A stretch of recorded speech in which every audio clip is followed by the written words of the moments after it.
flinch? Yes. Will I get hurt? Yes. Yes.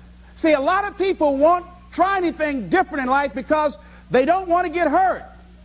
Let me tell you something. It's too much pain to duck. Pain is everywhere. You can hide under here. It will come where you are. Really, if I go back here, pain will come. Hey, Les, come on out. It will come. It's everywhere. Viktor Frankl calls it unavoidable suffering. You can't duck it. But most people spend their life not wanting to deal with the pain of rejection, the pain of defeat, the pain of being disappointed, the pain of losing, the pain of failure, the pain of being criticized, the pain of not being liked, the pain. That's called life. Life is full of pain. It's everywhere. But guess what? There's no gain without pain. Now, if you're going to hurt anyhow, get some yardage out of it.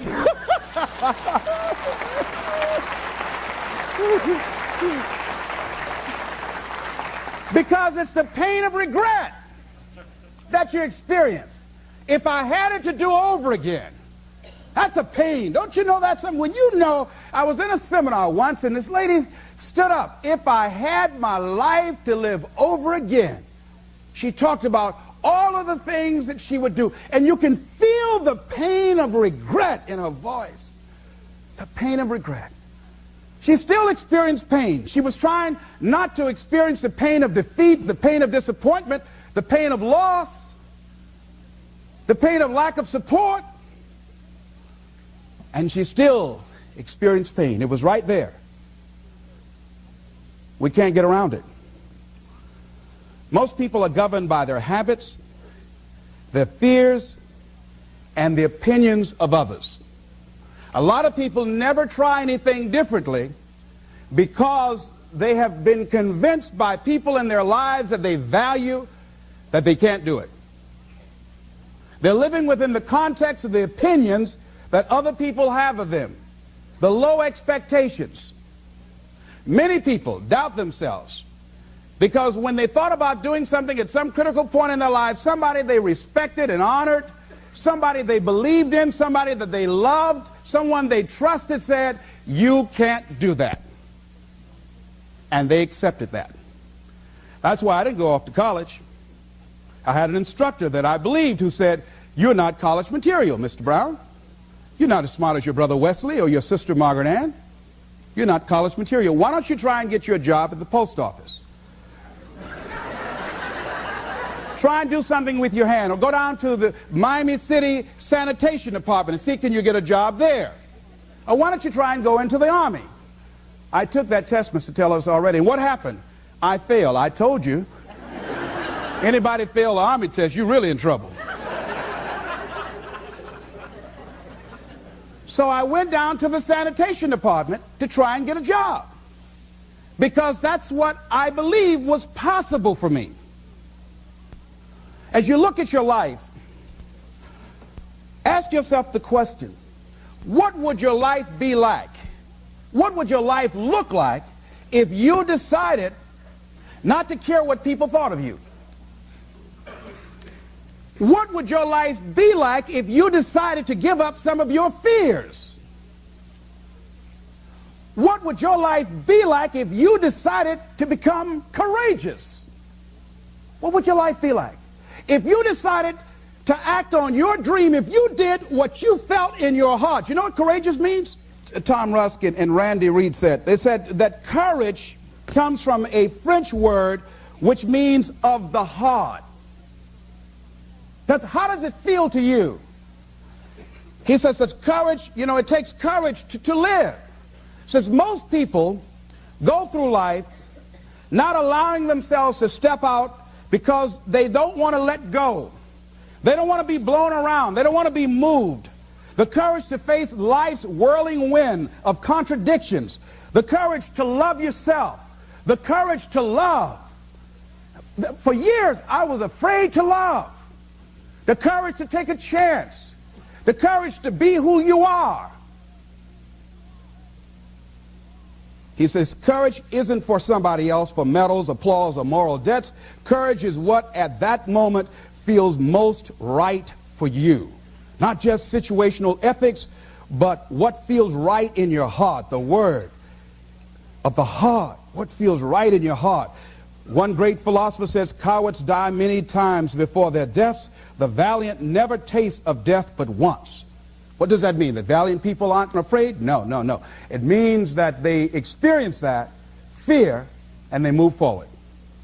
They move forward anyhow. Many people are dead now. Many people are allowing their dreams to die. Many people are allowing their ideas to lie dormant and collect dust. Many people have all this talent and ability that they are allowing to be buried inside of them, that they will take with them to their graves because they didn't have the courage to be who they are. And I say, as you begin to look toward the future and manifesting your greatness, it's going to take everything in you, that your life deserves the concentrated effort to begin to look at how is it that I can express more of me? How is it that I can bring my ideas out here now? How is it? And start living with a sense of urgency, because you're here today, you're gone today. Life is unpredictable. It's uncertain. There are no guarantees. No guarantees out here at all. So holding back, what are you waiting on? Ask yourself, what's the benefit of your waiting? What's the benefit of your not living your dream? What's the benefit of not listening to yourself? Oh, please, listen to yourself. You know the feelings. If you start listening to the feelings in your heart, and I'm doing it now more every day, I find that my feelings, I can trust them.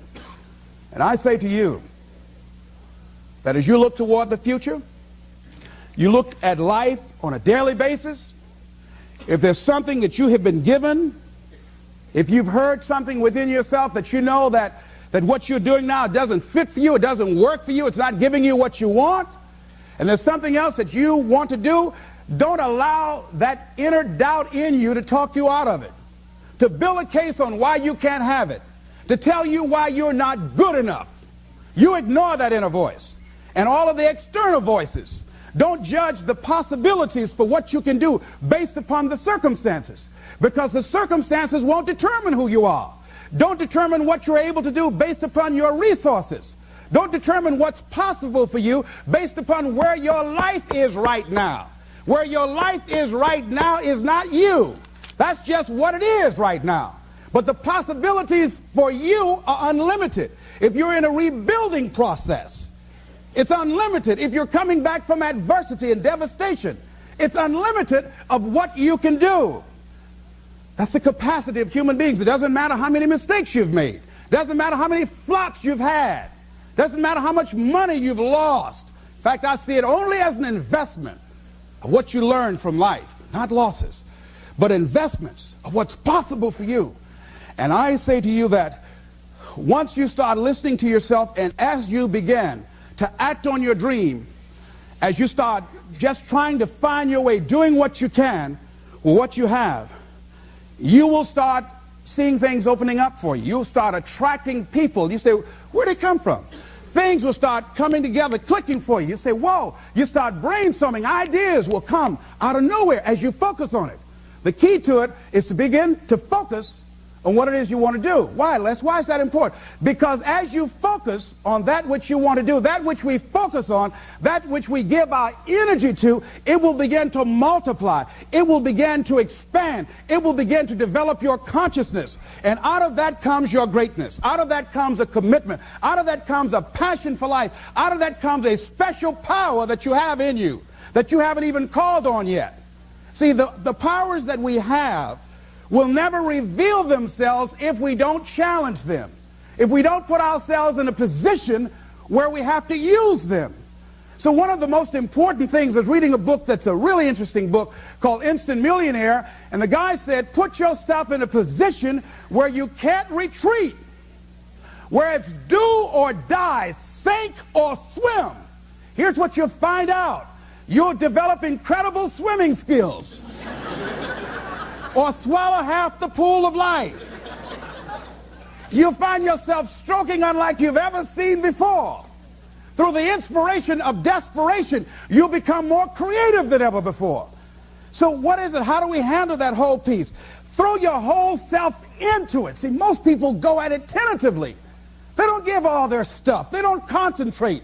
They don't put everything they've got in them. One guy wrote a book called All You Can Do Is All You Can Do. And all you can do is enough. But he said, make sure you do all you can do. And if we're honest this evening, we know that we haven't done all we can do. So as we look at the future, we can decide that from this day forward, as I look at my personal relationships, if I look at my professional relationships, if I look at my family relationships, as I look at all the dimensions of my life, looking at myself mentally, emotionally, and spiritually, I'm going to do all I can do to develop me, to bring my talent out here, to make a contribution to life. I don't know what you want to do. Here's what I know about you, that you've got greatness within you. As you look toward the future and developing your greatness, begin to know that your life is worth the effort. Is it easy? No. Is it worth it? Yes. Yes, your life is worth it. And so it is. This is Mrs. Mamie Brown's baby boy, Leslie Calvin Brown, saying it's been a plum-pleasing pleasure as well as a privilege. Thank you all here.